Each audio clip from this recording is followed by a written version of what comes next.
अब अगली एग्जांपल करते हैं, एग्जांपल 6। एग्जांपल 6 है solve 3x minus 4/2 is greater than equal to x plus 1/4 minus 1. Show the graph of the solutions on number line. इसे भी हमें क्या करना है, रिप्रेजेंट ऑन नंबर लाइन।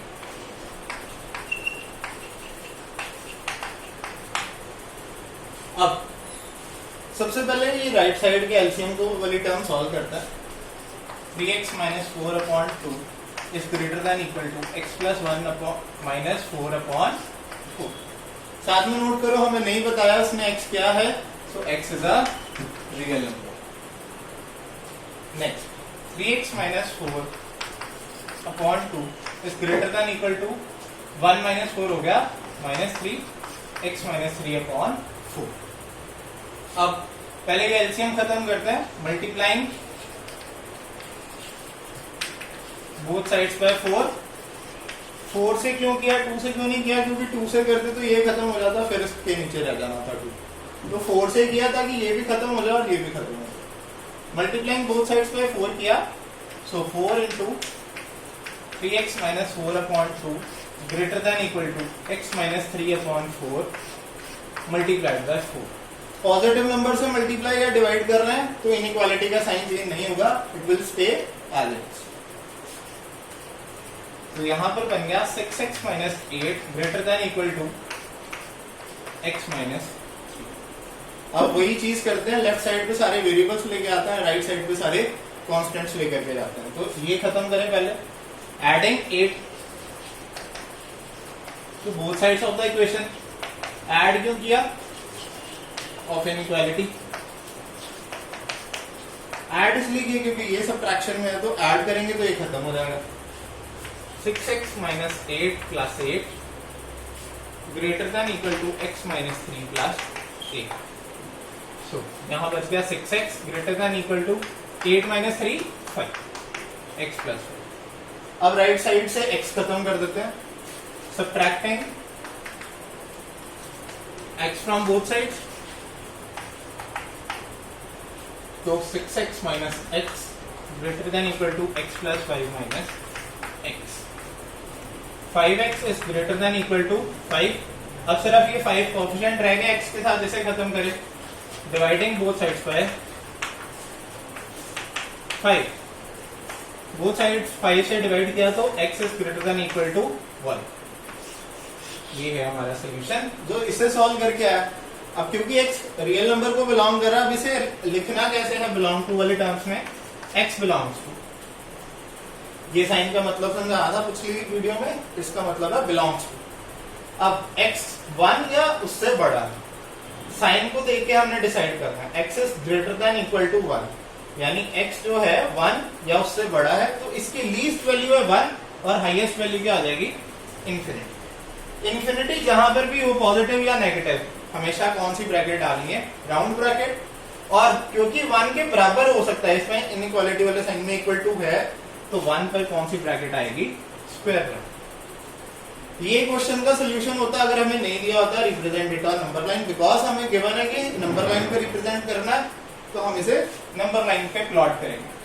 कुछ नंबर लिख लेता हूँ, -2 -1 0 1 2। बच्चों ये लाइन रफली बनानी है, कोई स्केल बाय स्केल नहीं बनानी, अंदाजे से सही लाइन बनानी। सो x जो है 1 या उससे बड़ा, 1 या उससे बड़ा है तो आगे की तरफ चला जाएगा। इस तरफ पॉजिटिव इन्फिनिटी है, इस तरफ नेगेटिव इन्फिनिटी। ये हमारी सारी सोल्यूशन है। बिकॉज x 1 के बराबर भी हो सकता है, तो 1 को क्या कर देंगे हम, थोड़ा सॉलिड कर देंगे। पिछले क्वेश्चन में हमने देखा x less than equal to 3 था, लेस देन 3 था, तो हमने वहां पर राउंड ब्रैकेट डाली थी। इसमें क्योंकि बराबर भी हो सकता है 1 भी, इसलिए इसे हमने सॉलिड कर दिया। सो ये है हमारा सोल्यूशन। नेक्स्ट क्वेश्चन पे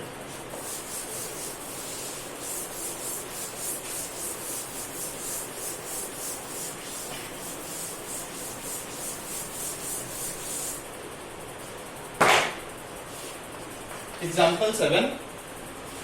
एग्जाम्पल 7 है, the marks obtained by a student of class 11। अब ये प्रॉब्लम सम है, थर्ड फोर्थ से करते आ रहे हो प्रॉब्लम सम। तो इसकी जो क्वेश्चन है इसकी इंग्लिश को हमने मैथ्स में कन्वर्ट करना। तो इंग्लिश में कहते हैं the marks obtained by students of class 11 in first and second terminal examination are 62 and 48। First term के एग्जाम्स में मार्क्स आए हैं 62, सेकंड टर्म में मार्क्स आए हैं 48। अब वो पूछ रहा है find the minimum marks he should get in the annual examination. Third और फाइनल टर्म में कितने मार्क्स आए, how many marks should he get in the final term so that to have an average of at least 60 marks. Condition क्या है, condition है कि कम से कम जो एवरेज है, average of 3 terms of all terms should be greater than equal to 60। Equal to क्यों पढ़ा, उसने बोला एटलीस्ट 60। एटलीस्ट का मतलब 60 या 60 से बड़ा। अगर वो बोलता मोर देन 60 तो ये इक्वल टू का निशान नहीं है। अब हमारे को थर्ड टर्म के मार्क्स निकालने, तो late the marks he got in the final exam, the marks he got in annual examination be x, be x। अब पहले तो देखते हैं एवरेज क्या होती है। व्हाट इज एवरेज, 10th में पढ़ा हमने।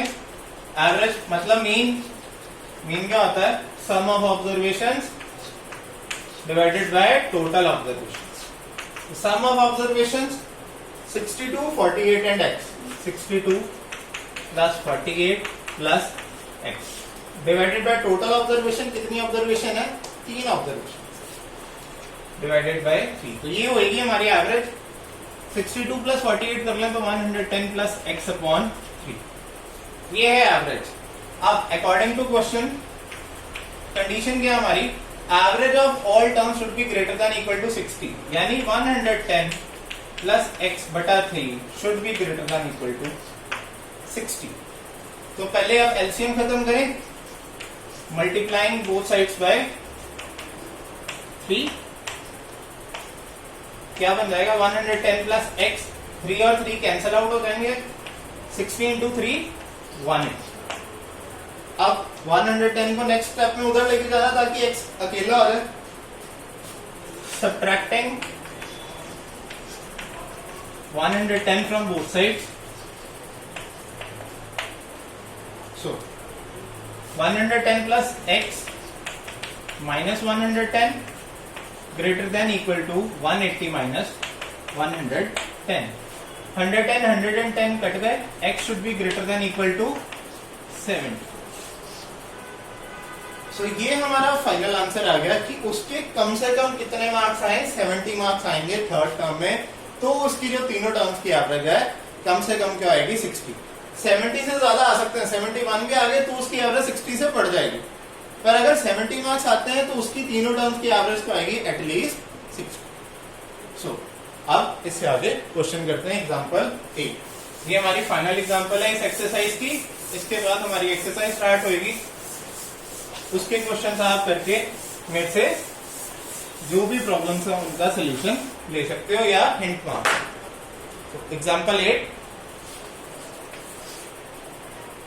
8 करते हैं। Find all the pairs, all pairs, pairs मतलब जोड़े, जैसे पेयर्स ऑफ सॉक्स यानी 2 आएंगे। Find all pairs of consecutive odd natural number. ध्यान देना है, जितनी भी इंफॉर्मेशन गिवन है क्वेश्चन में सब पे ध्यान देना। Consecutive odd natural number.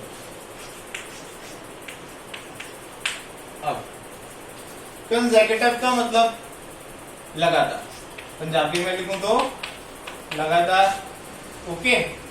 Odd, odd का मतलब क्या हो गया, जो 2 से डिविजिबल नहीं है। नेचुरल नंबर्स ग्रेटर देन 1 मतलब 1 2 3 सो ऑन, ये सारे क्या हमारे नेचुरल नंबर। अगर ये वर्ड नहीं होता ऑड तो कंसेक्टिव नेचुरल नंबर मतलब 1 2 3 4 5 6। अब उसने क्योंकि बोल दिया कंसेक्टिव ऑड नेचुरल नंबर्स, तो यानी अब हमारा जो हमें ये तीनों चीजों से कंसिडर करना है वो क्या है, 1 3 3 5 5 7।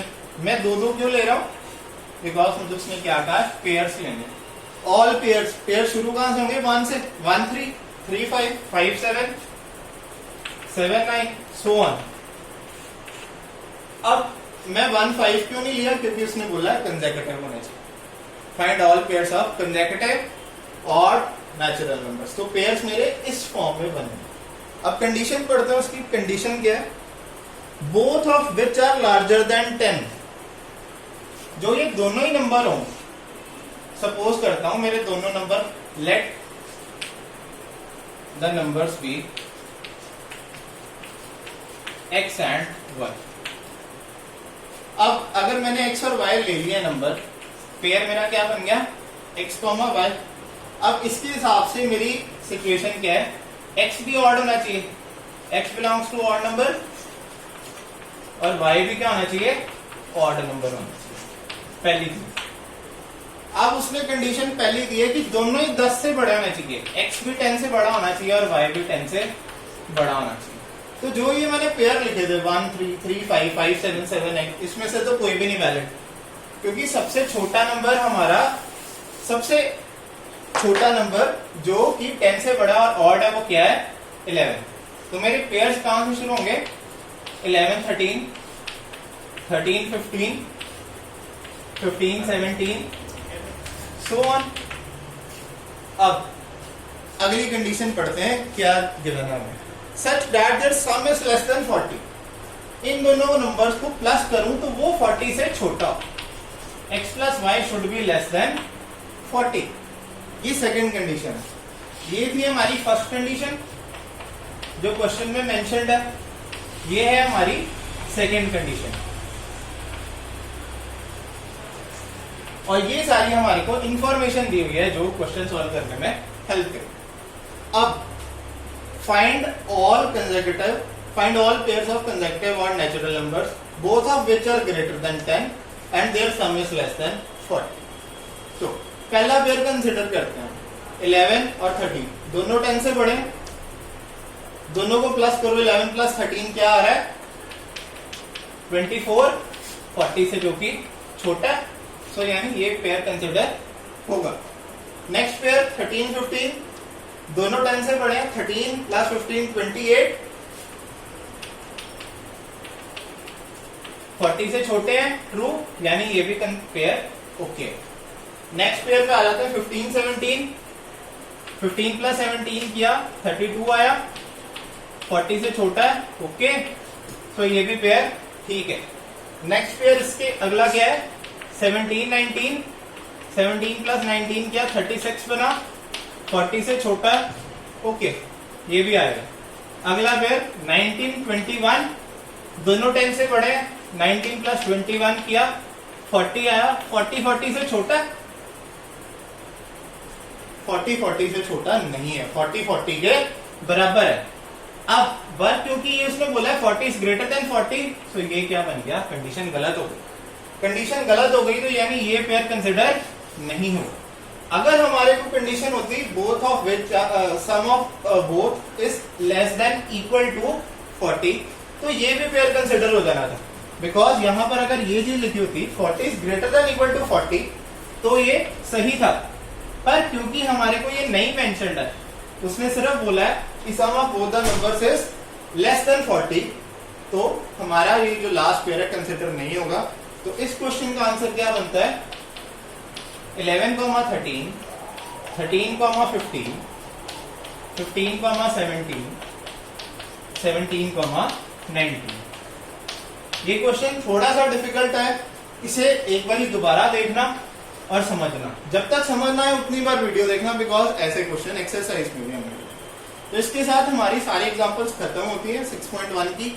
अब आपने एक्सरसाइज 6.1 सॉल्व करनी है, उसके सारे क्वेश्चन करने हैं, और जो प्रॉब्लम्स आए वो मुझसे पूछिए।